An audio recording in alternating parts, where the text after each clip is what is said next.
Ultimately, leadership is not about glorious crowning acts. It's about keeping your team focused on a goal and motivated to do their best, especially when the stakes are high and the consequences really matter.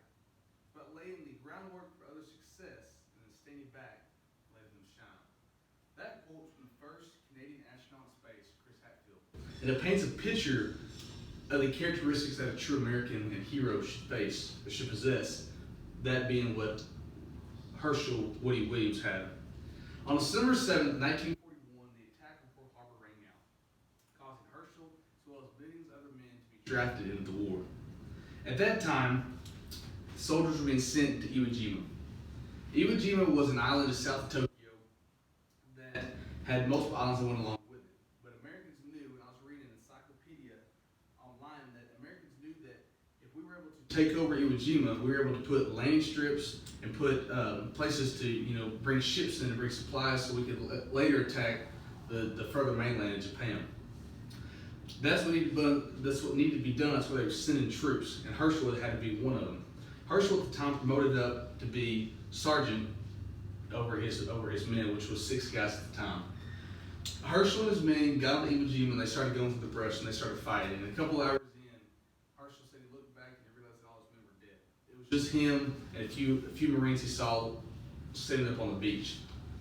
Herschel, doing what any officer would do, went to the fight. He went to fight with the guys, and he met up with some NCOs, which is non-commissioned officers, and he sat down with them and said, "What is it we're supposed to do? What actions do we need to take?" They told him, they said, "Listen, we're out of options, man. Do what you think is best." And I was reading on Stars and Stripes. He just remember saying, it was an interview by him, and it was just him saying, I didn't know what to do, but I knew something needed to be done. And so he got a flamethrower, which is what he was trained with at the time. And it was a same flamethrower, and he was trained in demolition. And at that time, they had what we call pillboxes, which you can see in this picture here. And it's just thick concrete, just a bunker that come into a tunnel. That's where the Japs were coming in at. That's where they were shooting our men. Herschel knew that if he could take out this bunker, he could then take out some Japanese, but he could also advance further into the island. And so he knew that's what needed to be done, and he knew that's what he had to do. So he got 3 of his Marines that were still alive, and they were able to shoot at the bunker, causing the Japs to take cover, while he crawled up with his flamethrower to burn them out. That was his one job. And by doing so, he took out not only more men, but he took out the heavy artillery that they had. He took out mortars. And so he advanced up, and he did that. He did that for day in and day out. And it wasn't just a couple of pillboxes; it was hundreds of them all over the island. And that was his one job. And he did that for 5 weeks straight, crawling up, crawling back, filling up tank, because it only lasted for 60 seconds.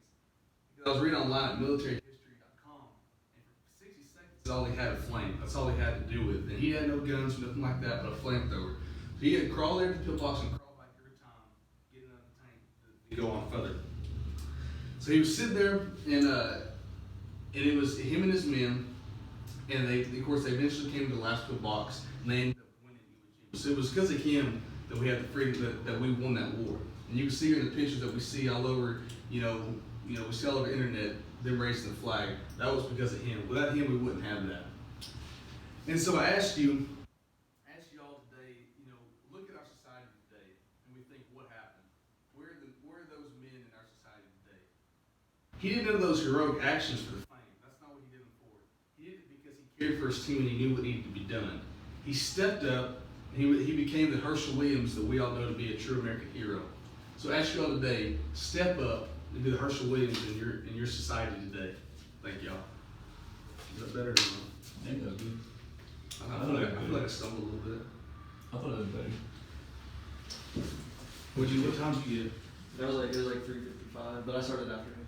Okay. I started around where you started. Okay. Let me see.